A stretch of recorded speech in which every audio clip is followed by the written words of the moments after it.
A paz do Senhor, irmãos. Também cumprimentar os nossos irmãos internautas com a paz do Senhor Jesus. Então, aqui na nossa lição de hoje, cujo tema é a sutileza da relativização da Bíblia. Também complementando o que o nosso presbítero Ícaro disse, próxima lição vai falar sobre batalha espiritual. Muito mais, meus irmãos, de nós termos as armas certas para combater com o nosso inimigo, é nós conhecermos quem é o nosso inimigo. Para nós combatermos o nosso inimigo, todo o exército, para combater o outro exército, precisa saber quem é o outro exército. Amém? Mas a nossa lição de hoje, meus irmãos, que foi uma lição que foi nos dado a oportunidade de sugerir, que é a questão da relativização da Bíblia, que é uma revista que está tratando das sutilezas de Satanás, que inclusive está no Brasil agora, nesse trimestre, e eu faço comentários da revista da Escola Bíblica Dominical. Então ali Deus me tocou para trazer este tema para os irmãos, que é muito importante. O nosso irmão aqui, o nosso diácono Gabriel, já falou acerca do que é relativismo, que é a questão de a verdade que não é absoluta, que eu enxergo de uma forma, você enxerga de outra, ou seja, não existe uma verdade, cada um tem o seu ponto de vista. E aqui na nossa introdução, não é novidade para ninguém que a Bíblia sempre sofreu ataques aos longos dos séculos. Irmãos, a Bíblia Sagrada, como nós temos hoje, nem sempre foi assim, né? Se nós olharmos a estrutura e a história da Bíblia, nós vamos ver que muitos povos, muitos reis, rechaçaram a Bíblia, queriam destruir a Bíblia. Se nós pegarmos o Antigo Testamento para ver a estrutura bíblica, a Septuaginta, que são os 70, que trouxe ali o concílio para poder trazer o Antigo Testamento, e nós vemos no Novo Testamento alguns concílios que foram feitos para poder fechar os livros do Novo Testamento, já que o Antigo Testamento já estava fechado com 39 livros, sendo o último livro o livro de Malaquias. Mas é interessante, porque quando nós vemos a Bíblia, ela sempre foi atacada, e hoje em dia ela está sendo ainda mais atacada. Não é questão que, como eu mencionei, a questão de alguns concílios foram feitos pelos pais da igreja, para que pudesse tirar algumas doutrinas errôneas que estavam querendo se infiltrar dentro da igreja, se infiltrar nos ensinos, se infiltrar na doutrina da igreja. Hoje o inimigo está agindo diferente. Qual que é a diferença? Ele está usando a própria Bíblia para trazer uma confusão na vida do cristão. E nós percebemos, meus irmãos, que hoje, nunca a Bíblia foi tão atacada por ideologias, por sistemas. Hoje, você defender a sua opinião, dependendo qual ela seja, é um crime, biblicamente falando. Então nós vemos, meus irmãos, que muitos quiseram destruir a Bíblia, até mesmo em questão histórica. Nós fomos ver a antiga União Soviética, a Bíblia era queimada, era proibido ter um exemplar da Bíblia. Um país muçulmano, é proibido a pessoa ter a Bíblia. Aí você vê, nossa, irmão, não, irmão, são muitos países muçulmanos, que 97% da população é muçulmana, e não pode existir um exemplar da Bíblia.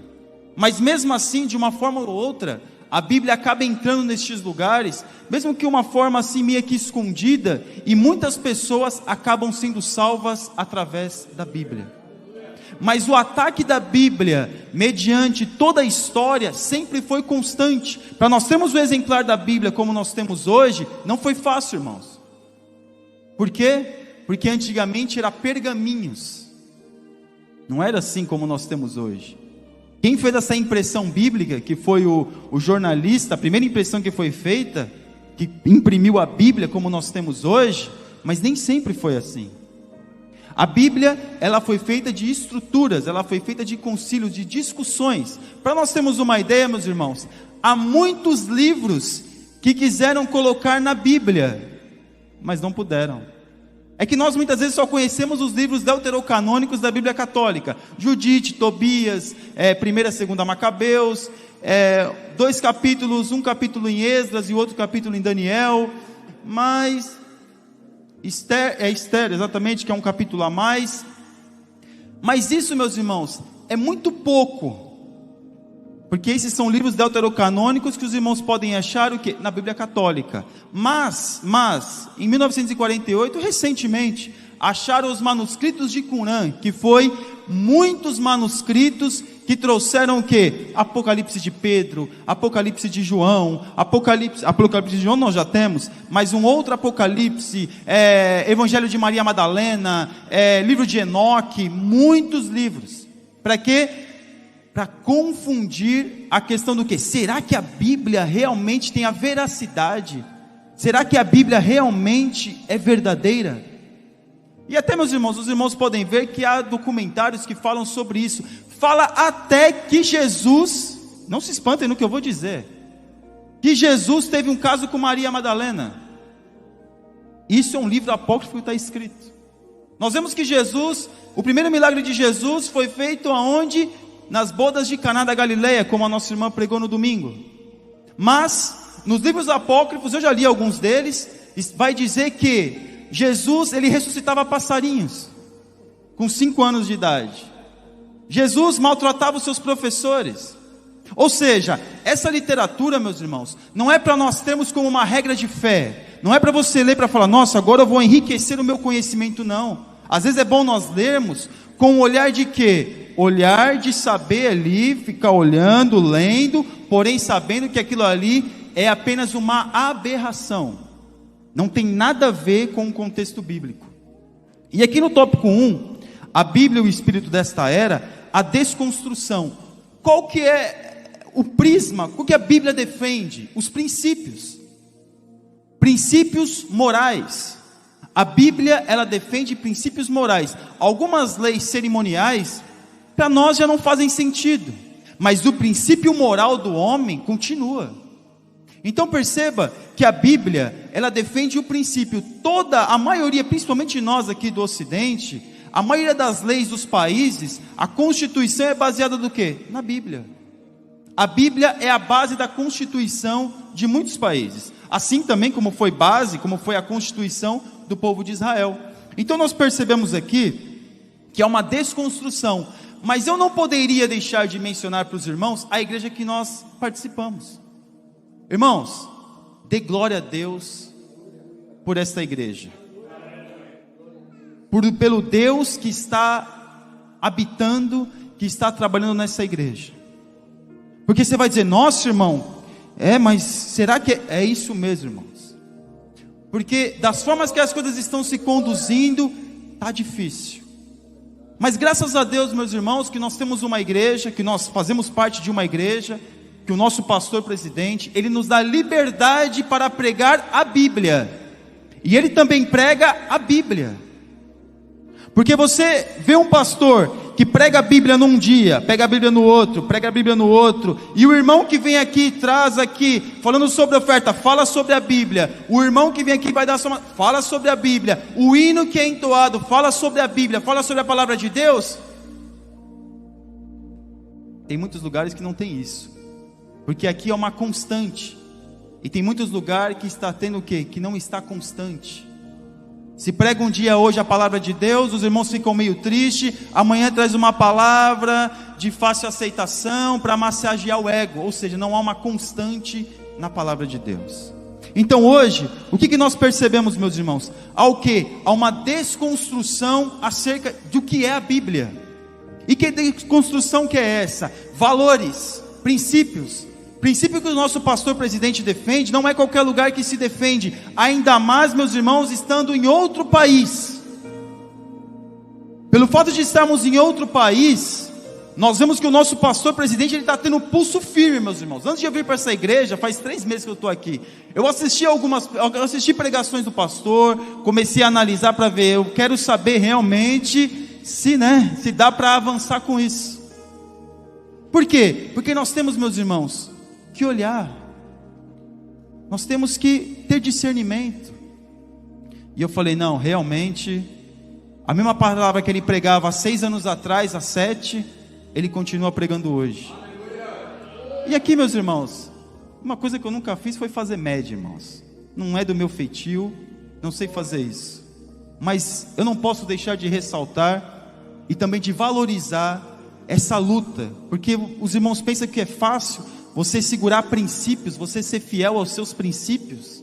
Não é fácil, irmãos, Porque o pastor presidente eu não sei, mas os pastores que o auxiliam, com certeza, ele já teve diversas propostas para mudar o seu contexto, para mudar os seus princípios, para vir mais gente para a igreja. Está errado, pastor? Acho que não, né? Então vê um pastor que defende os seus princípios, irmãos, dê glória a Deus e continue orando pelo seu pastor. Mas aqui nós vemos que essa desconstrução é no dia a dia, são princípios. Por quê? Aquilo que era verdade ontem, hoje não é verdade. Valores invertidos. E talvez você pode pensar, não, irmão, mas está tranquilo, a coisa está indo bem assim, não tem nada não. Tem sim, irmãos, porque é sutil, é muito sutil. Essa desconstrução que está acontecendo relacionada à igreja está sendo sutil. É que você e eu, nós não estamos tendo acesso a isso, porque graças a Deus nós temos palavra na nossa igreja. Mas se você começar a analisar, e se você tiver a oportunidade de assistir outros cultos, assista, mas assista com discernimento. Por quê? Porque as verdades que se defende hoje, porque nós hoje somos a sociedade pós-moderna, nós somos a sociedade hoje que não tem nada a ver, não, hoje é diferente, hoje é assim, porque antigamente, o antigamente que muitos falam, meus irmãos, é há 10 anos atrás, 20. Então isso que está acontecendo, essa sutileza de Satanás, de desconstruir a veracidade da Bíblia, isso já vem há muito tempo. Só que muitos taparam os olhos para isso e taparam os ouvidos. E isso entrou sorrateiramente no coração de muitos, e muitos quando chegam aqui nessa igreja e começam a ouvir a palavra, vê algo que é estranho. Porque da onde eles vêm, não tem isso. E muitos não se adaptam à igreja, não se adaptam aos princípios da igreja, por quê? Porque está acostumado com outros princípios. E aí quando chega numa igreja que tem palavra, que tem princípio, que tem uma ortodoxia, fica perdido. Não, que nada, esse pastor é retórico, não, isso aí não, que é isso, não é assim, a coisa já mudou. Então nós vemos que está havendo uma desconstrução, e o relativismo, que é a parte 2, irmão, fique em paz, irmão, eu enxergo de um jeito, você enxerga do outro, vamos dar as mãos e vamos cultuar junto, não é assim? Não tem problema não, irmão. Essa verdade aqui não é absoluta, sabe por quê? Porque a Bíblia não é a palavra de Deus, a Bíblia contém a palavra de Deus. Olha, irmão, parece bonito, né? A Bíblia não é a palavra de Deus, a Bíblia só contém a palavra de Deus. Ou seja, essa verdade, ela não é absoluta. Isso começou a se criar, meus irmãos, no século 18, 19, se eu não me engano. E aí, pelos filósofos crescendo, as suas ideologias e teorias, muitos começaram a fazer o quê? A abraçar esse tipo de conhecimento. E aí para o crente antigamente, que era algo distante, hoje está perto. Hoje está perto. Porque para mim não faz sentido. Mas que sentido que faz? Não faz nenhum. Eu me santificar? Não precisa, irmão. Eu buscar a Deus, eu orar, eu ler a Bíblia? Não, irmão, eu leio a Bíblia do meu jeito, é o meu jeito. E aqui eu até preparei uma parte aqui, por essa perspectiva, a Bíblia representa apenas mais um ponto de vista, dentre vários outros. É só mais um livro, porque se eu pegar o livro de Allan Kardec, vai dizer algumas verdades lá. Se eu pegar o livro dos muçulmanos, o Alcorão, também vai dizer verdade. Se eu pegar ali o tarô, se eu pegar o horóscopo, também vai lá falar a verdade, porque eu vou lá dar uma espiadinha no meu signo, e vai dizer exatamente o que eu preciso ouvir. Sincretismo religioso, irmãos. Isso se chama sincretismo religioso. O que é? É o que a Igreja Católica fez, é o que o Império Romano fez, para quê? Para poder trazer os outros povos, porque os germânicos estavam invadindo, os francos estavam invadindo, e eles precisavam o quê? Trazer este povo, dominar este povo. Então pela força, pelo império não conseguia dominar, o que eles fizeram? Agora é religião. Então nós vemos, meus irmãos, que essa questão de um relativismo, que não existe uma verdade absoluta, isso é uma mentira. Isso é uma mentira do diabo. Não caia nessa. Preste atenção como alguns doutores bíblicos estão apresentando o Evangelho.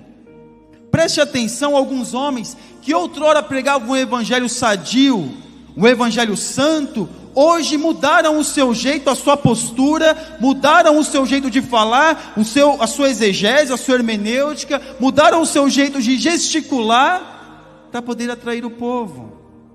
É o Evangelho que atrai. É o Evangelho que todos podem vir e permanecer como quiser. Não existe uma mudança, não existe uma conversão. O que existe é, eu preciso me sentir bem. Mas o pastor falou aquilo e está pregando aquilo, mas eu não concordo. Mas por que você não sei, não concordo. Então hoje, muitos querem ter a razão de tudo, mas não sabem absolutamente nada. Então nós vemos aqui o relativismo. Por que ele faz muitos adeptos? Porque as pessoas não buscam conhecer aquilo de fato é importante. E aqueles que conhecem, com a sua sagacidade, com a sua esperteza, começa a fazer o quê? Enganar aqueles que não conhecem. Então fica muito fácil hoje, meus irmãos, como um pastor ele está defendendo no Brasil, acho que todos viram isso, que a Bíblia, ela precisa ser o que mesmo? Atualizada. Meu Deus, Moisés escreveu a Bíblia, se eu não me engano, há 3.000, quase 4.000 anos. Jesus veio aqui e pregou exatamente aquilo que Moisés pregou, aquilo que os profetas pregou. Jesus falou assim: olha, eu vim cumprir aquilo que o profeta disse. E agora vem um dizendo que a Bíblia tem que ser atualizada. Por quê? Porque agora nós temos que viver o momento da inclusão social, irmão. Ninguém pode ficar de fora. Você não pode ficar de fora. Nós não podemos excluir ninguém. A Bíblia não exclui ninguém, irmãos. A pessoa que se exclui da Bíblia é a pessoa que se exclui. O Evangelho está lá, a palavra está lá. E nessa conversa, nesse entendimento que cada um tem o seu ponto de vista, tome cuidado. Você, jovem, tome cuidado. Porque a sua amiguinha pode dizer lá na escola, e pode falar: não tem problema não. Para que esperar tanto tempo? Você pode ter agora. Para quê? Porque a fulana lá da igreja também, e ela tem a vida com o namorado dela tranquilamente, é uma vida ativa, não tem problema. Tem problema sim, é pecado, está errado. Você ali planta isso no seu namoro, você vai colher um adultério no seu casamento. Só que hoje se fala: não tem problema, é só pedir perdão, eu sou filhinho de Jesus, eu sou a menina dos olhos de Deus, Deus perdoa. Deus perdoa, mas a consequência a gente responde. Então hoje nós vemos isso, e aqui no tópico 2, a Bíblia e o politicamente correto, a criação de uma narrativa. Por esse novo modelo está correto se fazer aborto e proibir a leitura da Bíblia. Ou seja, se diz que pode matar, mas não pode ler a Bíblia. Então eu posso assassinar um ser humano, mas eu não posso ler a Bíblia. É politicamente correto. É politicamente correto, nós fazemos muitas coisas, mas quando eu vou professar a minha fé, não, está errado. As pessoas falam o que elas quiserem dizer e falar e se pronunciar, mas quando eu vou pronunciar a minha fé, está errado. Por que você vai fazer isso? Para que isso? E há uma crítica. O crente, ele tem que respeitar as pessoas, as instituições, mas ele não tem que aceitar essas coisas. Se entrar um homossexual, meus irmãos, você tem que respeitá-lo como um ser humano, mas a sua prática tem que ser o quê? É abominável a prática.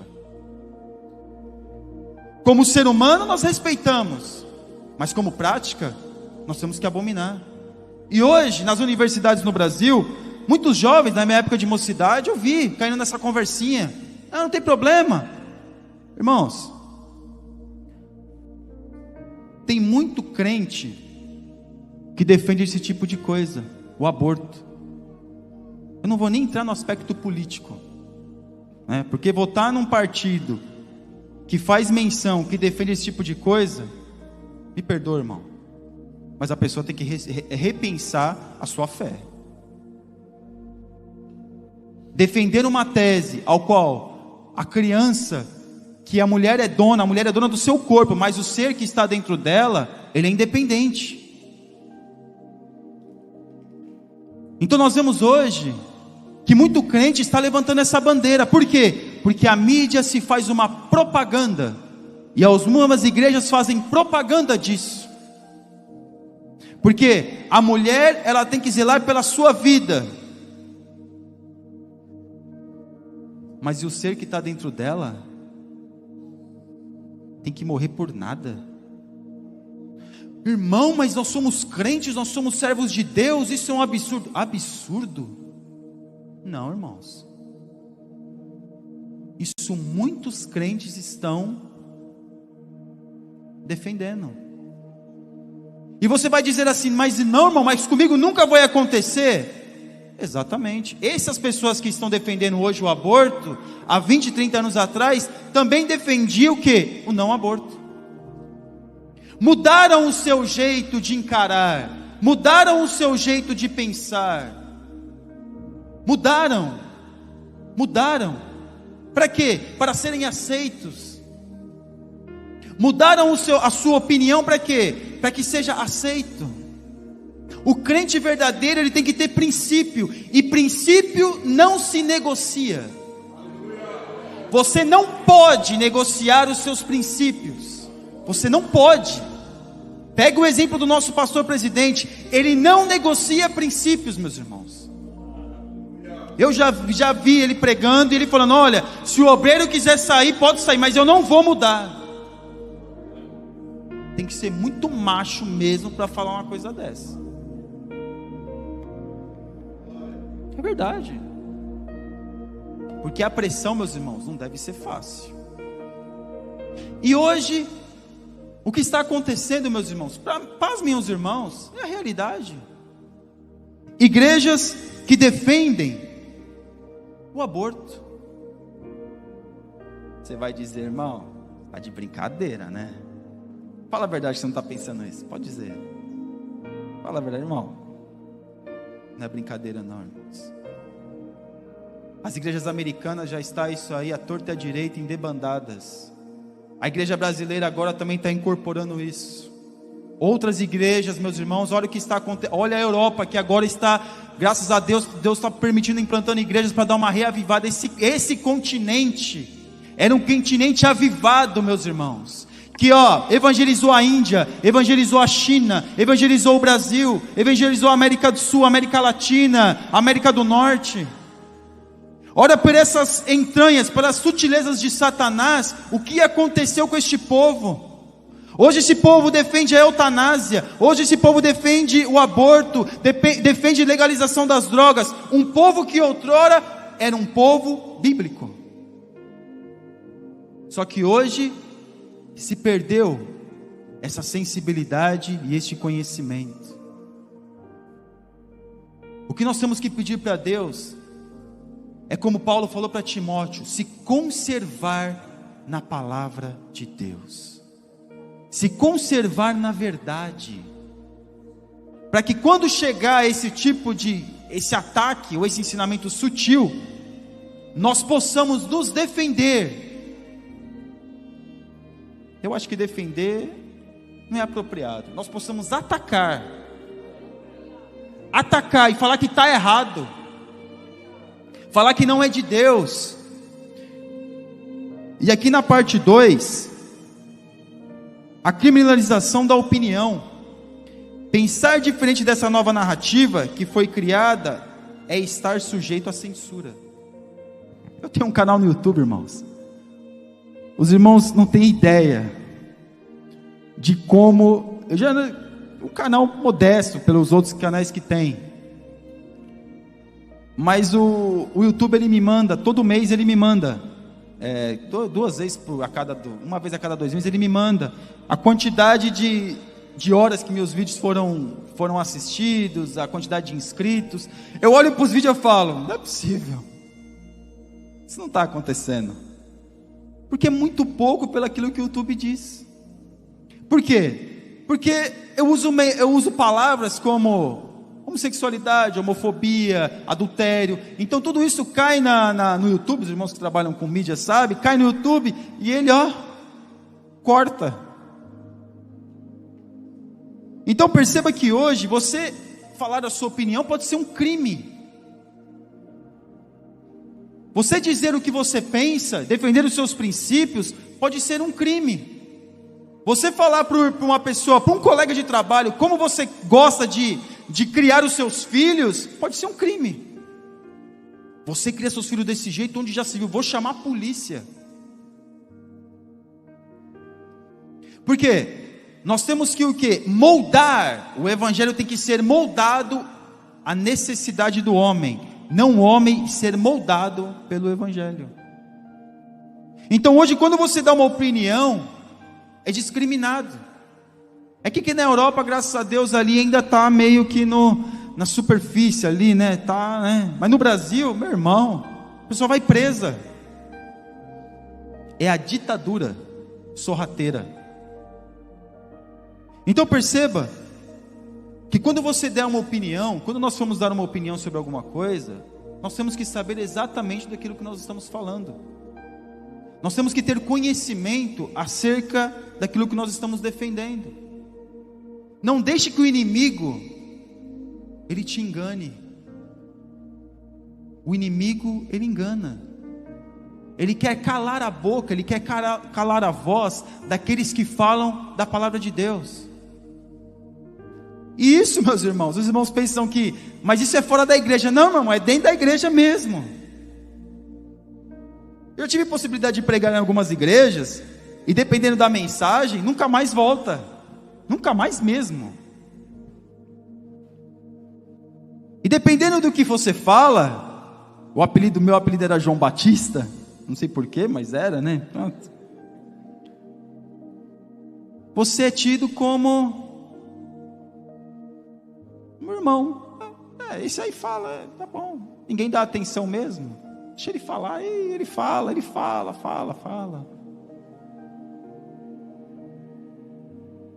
Mas, quando nós defendemos a nossa opinião, nós temos que ir até o fim. Se você é crente em Jesus, se nós somos crentes em Jesus verdadeiramente, a nossa opinião, ela não tem que servir para os outros primeiro tem que servir para mim. E aqui na parte 3, no tópico 3, a Bíblia e o outro evangelho, uma nova metodologia. Aí que pega mesmo. Eu fiquei admirado, irmãos, de ver a nossa igreja nesse congresso da gratidão.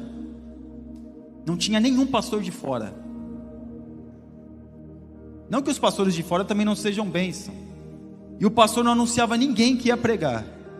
A igreja encheu, porque o povo queria ouvir a palavra de Deus. E eu não vi nenhum método exuberante, nenhum método fora do contexto para atrair as pessoas. Eu não vi essas luzes apagadas, e também não vejo no culto dos jovens colocar algumas coisas aqui e apagar a luz, ficar meia luz, e começar aqui os irmãos aqui dar um gingado aqui, para quê? É culto dos jovens. Não precisa. Mas se eu fosse começar a olhar como que isso é sorrateiro, nós temos que pedir para Deus para nos conservar nessa certeza, que não precisa de métodos inovadores para que as pessoas aceitem a Cristo. Não precisa. E muitos fazem congressos, e fazem coisas, e fazem simpósios para atrair o povo. Mas o princípio, que é aquele nosso princípio que nós defendemos, é o que? É a oração. É a oração e a palavra que atrai. Os métodos, meus irmãos, que muitos estão usando, está errado. Biblicamente falando, está errado.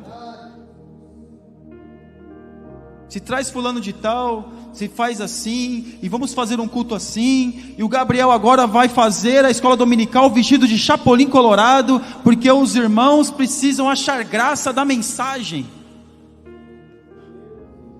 O irmão Gabriel vai vir vestido aqui de Homem-Aranha, porque o povo precisa achar graça na mensagem. Ou o Gabriel aqui vai contar piada imoral, porque as pessoas precisam achar graça na mensagem. Não precisa.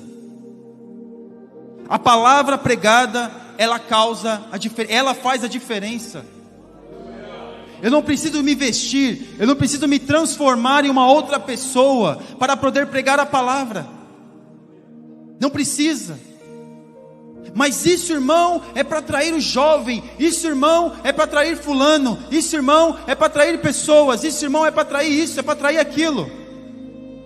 Eu estava até ouvindo um debate sobre um senhor todo tatuado, irmão.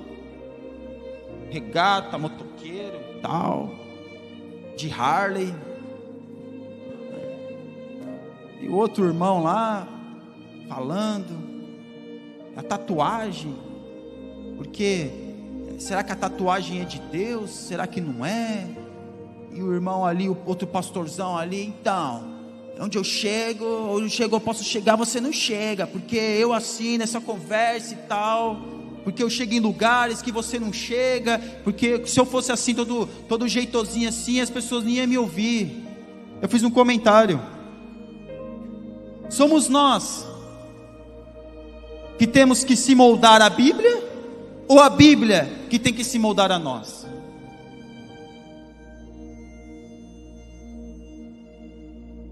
Porque hoje, a tatuagem, irmão, não, mas lá em Levítico está falando sobre marca, não fala tatuagem, não é isso?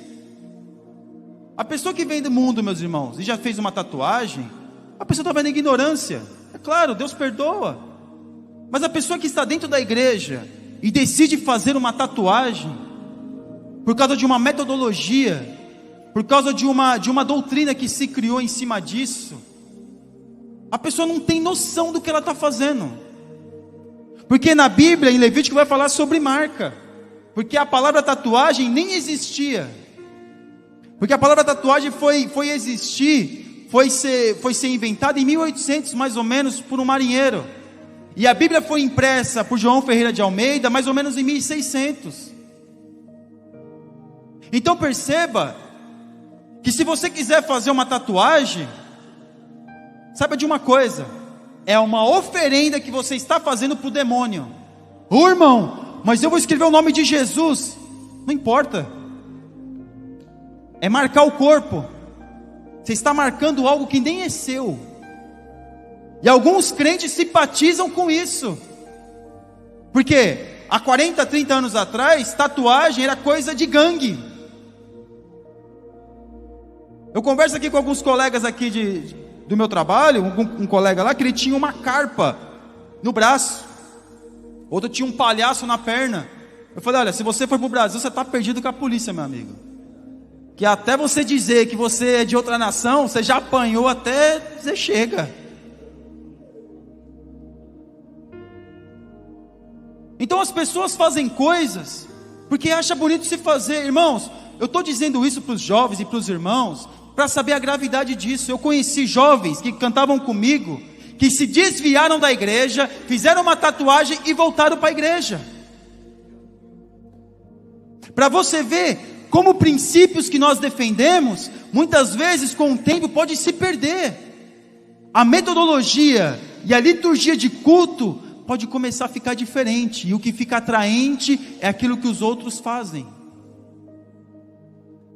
Porque a tatuagem, se você coloca no seu corpo, você está colocando tinta no seu corpo. Ela é algo pesado, que a probabilidade de a pessoa ter câncer é muito grande. E quando os antigos faziam tatuagem, era para uma divindade. É uma divindade, eles reverenciaram uma divindade. Mas eu vou escrever o nome de Jesus, vou escrever o nome do meu filho aqui, nesse pulso, eu tenho 2 filhos, escrevo o nome de um aqui, e o outro o nome do outro aqui. Não importa, é marca.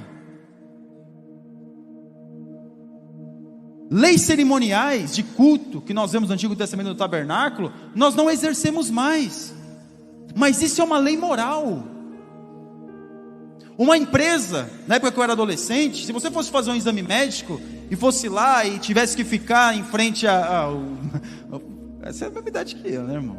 Estava ali, mas pronto. E você ficasse ali, de uma determinada, ficasse despido ali, não totalmente, e visse alguma coisa ali, você não podia entrar naquela empresa. E mesma coisa nas Forças Armadas. Então perceba, meus irmãos, a sutileza do diabo. E muitos têm caído nesse tipo de ensinamento. E muitos podem olhar para mim, que nem eu perguntei para um irmão na internet: agora quer dizer então que agora pode tatuagem? Não, é que você não sabe, é porque agora na Bíblia fala marca. Aí ele me deu um estudo grande lá, eu li, eu falei: meu Deus, ele não entendeu nada. E vamos correr aqui. Aqui na parte 2 aqui, novas teologias. Assim, os relacionamentos homoafetivos são vistos a partir da perspectiva da denominada teologia inclusiva. Os irmãos não têm ideia, irmãos, do que está acontecendo. Eu fui de ministério grande no Brasil, eu vi jovens homossexuais cantando na mocidade. Mas você está julgando? Um homem que anda igual uma mulher, ele é o quê? É o jeito dele. Jeito dele? Eu encontrei há uns anos atrás, eu vi ele andando na rua. Literalmente um transformista. Misericórdia. Eu fui na Marcha para Jesus em 2008. E eu fui só uma vez na Marcha, acho que 2 vezes. E eu vi lá um grupo com a bandeira LGBT. Aí o pessoal diz assim: isso não vai dar em nada, esse povo aí. Hoje uma das igrejas que mais cresce é essa. Uma igreja presbiteriana nos Estados Unidos, que nem a mesma do Brasil, já é liberado o casamento homossexual. A igreja da Lana Holder, que eu vi essa mulher pregando as 7 trombetas do Apocalipse em ano 2000 e pouquinho, né? Misericórdia, irmãos. A mulher casou com outra mulher. Ela já foi lésbica e depois voltou a ser lésbica. Se casou, Deus restaurou e ela voltou a isso. E eu assisti, os irmãos podem ir lá na Musical FM e assistir o debate dela com César Cavalcante. Ela defendendo com unhas e dentes que aquela teologia inclusiva era a correta. Faz parte da Bíblia, porque Jesus não dispensa ninguém. Jesus ama todos, Ele ama todos, mas nem todos vão ser salvos. Mas agora a teologia, irmãos, não, agora a coisa está mais light, agora está mais relax. Não, agora a gente pode, né? Pode não, irmão. A doutrina é a mesma. E aqui no tópico 4, já para nós caminharmos para o encerramento, a Bíblia é a revelação de Deus para o homem. Aleluia. Mas alguém pode dizer: mas por que que Deus mesmo não escreveu a Bíblia? Se Deus escreveu os 10 mandamentos com a sua mão, o homem já teve dificuldade para entender. Imagine se Deus fosse escrever toda a Bíblia. O homem é inspirado a escrever a Bíblia. Deus traz uma inspiração para o homem, para poder ele escrever a Bíblia. Nas entrelinhas nós entendemos pelo Espírito Santo que aquela é a palavra de Deus. E você vai dizer: mas irmão, mas tem passagem que é assim, tem outra que é assim. É claro, meus irmãos, porque a Bíblia ela é concordância. A Bíblia se autoconcorda. O que está no livro do Antigo, o que está no Antigo Testamento concorda com aquilo que está no Novo Testamento. Mas muitos querem fazer o quê? Mas agora é assim, antigamente era assim. Perceba, meus irmãos, que a Bíblia, ela foi revelada por Deus. E aqui na parte 2, inspirada também por Deus. Deus trouxe a inspiração, trouxe o entendimento para os homens. Para nós termos uma ideia, meus irmãos, quantos autores a Bíblia teve ao longo dos séculos? Autores que nem se conheceram, mas eles nunca se discordaram, ou seja, sempre concordaram um com o outro. Mesmo com os tempos, as estações, mesmo com os locais que eles escreveram, sempre houve concordância. A Bíblia é a verdade. A Bíblia é a nossa revelação de fé. Você não pode comparar a Bíblia com Allan Kardec, com o Alcorão, com o livro dos Vedas ou com o budismo. A Bíblia ela é infalível. A Bíblia ela é profética, ela é consolo. Por quê? Porque ela é a palavra do próprio Deus. Passa-se os tempos, passa-se as civilizações, mas a Bíblia continua sendo a mesma. Mas você pode dizer, irmãos, mas que coerência faz eu, hoje no século 20, Jesus contar uma parábola, lá na época da Palestina, das ovelhas? Tem tudo a ver. Tem tudo a ver, irmãos. Olha como Jesus trazia as coisas mais sofisticadas e resumia numa coisa tão do dia a dia, uma parábola, para explicar o reino dos céus, para explicar o amor ao próximo. A Bíblia é algo para ser lido, a Bíblia é algo para ser meditado. Uma Bíblia aberta no Salmo 91 na estante, ela não faz nada. Mas quando a Bíblia, quando as Escrituras saem daqui e vêm para cá, aí faz toda a diferença. Nós não podemos ser enganados. Nós não podemos, meus irmãos, negociar os nossos princípios. Muito pouco as coisas mencionadas aqui, mas deu para nós termos uma ideia o que está acontecendo dentro da igreja.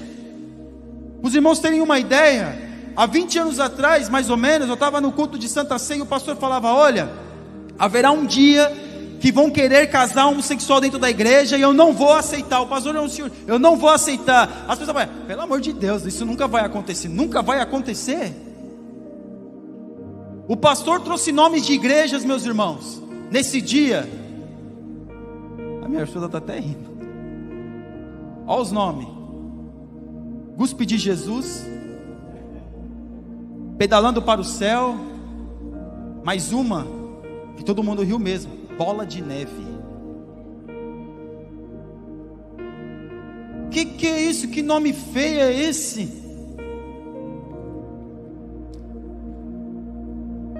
A igreja tem uma prancha de surf no púlpito e se cultua. Tem um balde de lixo. Acaba o culto, MMA e outras coisas mais. Nós não podemos perder os bons costumes. Nós não podemos perder, meus irmãos, os princípios. Nós não podemos perder a essência do Evangelho.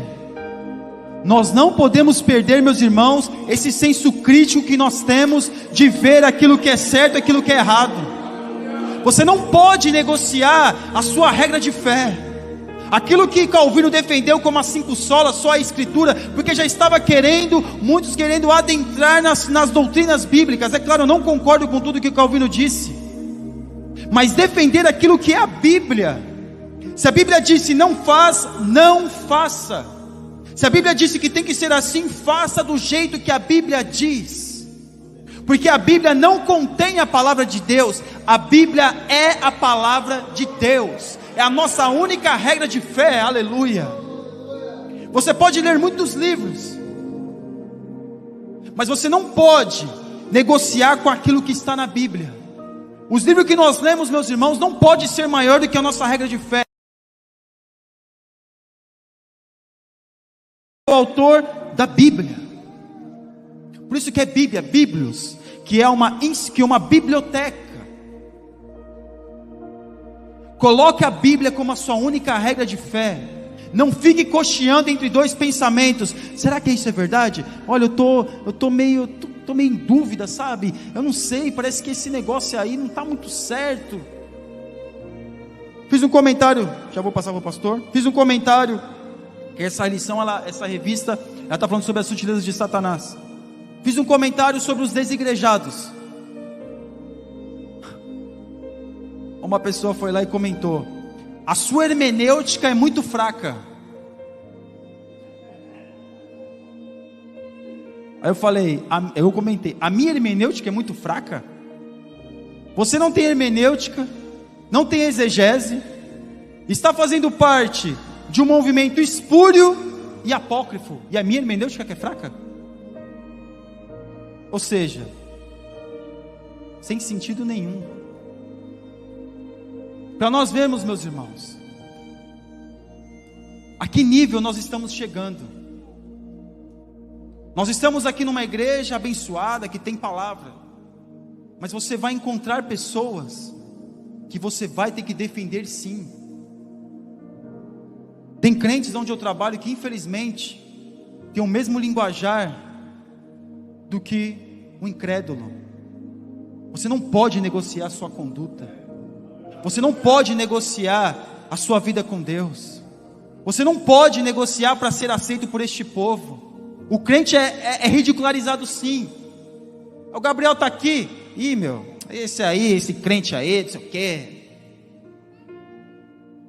Nós temos que ser assim, nós temos que conversar com todos, mas defender os nossos princípios.